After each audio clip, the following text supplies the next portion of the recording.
इस बाबा साहब द्वारा कहते हैं ना कि हमारा दुश्मन कौन है? हमारा दुश्मन हमारा अज्ञान है। हमारा दुश्मन कौन है? हमारा दुश्मन हमारी गरीबी है। तो उस गरीबी को, हमारे ज्ञान को दूर करने का एकमात्र रास्ता बाबा साहब ने सीखा, शिक्षा। जब शिक्षा आएगी तो उजाला होगा। जैसे कि घर के अंदर दिया जलाते हैं तो पूरा घर में उजाला होता है, कहीं बिच्छू तो नहीं है, कहीं पैसे तो नहीं पड़े, तो दिया जलते ही अपन को पता लगता है ना। तो इसी प्रकार बाबा साहब ने एक शिक्षा के द्वारा इनको महापुरुषों से प्रेरणा ली, ज्योतिबा फुले से प्रेरणा ली, महात्मा बुद्ध से प्रेरणा ली।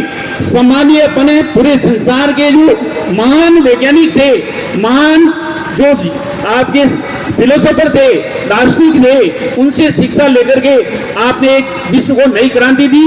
और उसकी बदौलत आज हम जाति, धर्म, क्षेत्र, भाषा सभी को छोड़ते हुए एक राष्ट्र के रूप में, एक मानवतावादी रूप में हम सभी के बीच में एक जागम पर खड़े हैं। ये इस बाबा साहब की बदौलत है।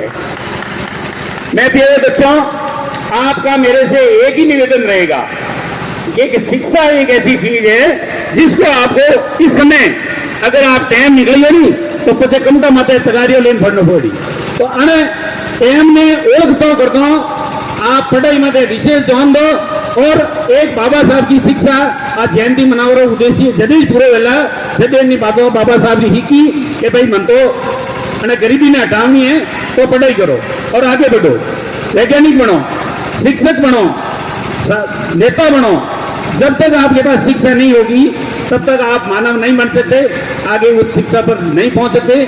समय की कमी को देखते हुए सभी से मैं माफी चाहता हूं। बाबा साहब की चरणों में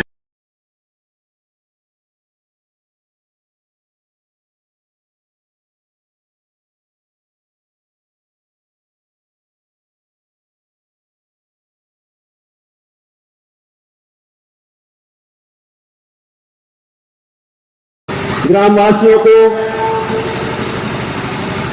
जय भीम, जय भारत, जय संविधान। हमारे इस कार्यक्रम के अंदर महाराष्ट्र से चलकर इस कार्यक्रम की भव्यता निखारने के लिए बंते जी पधारे हुए हैं।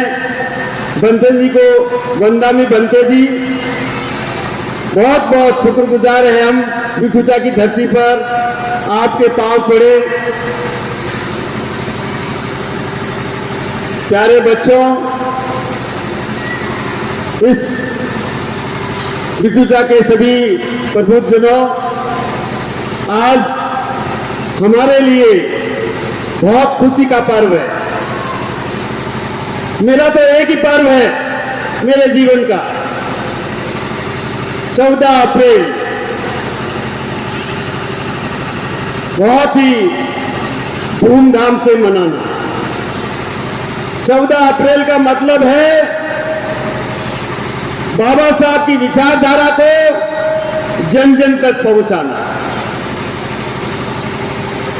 बाबा साहब को अगर श्रद्धा सुमन देना है तो सबसे पहले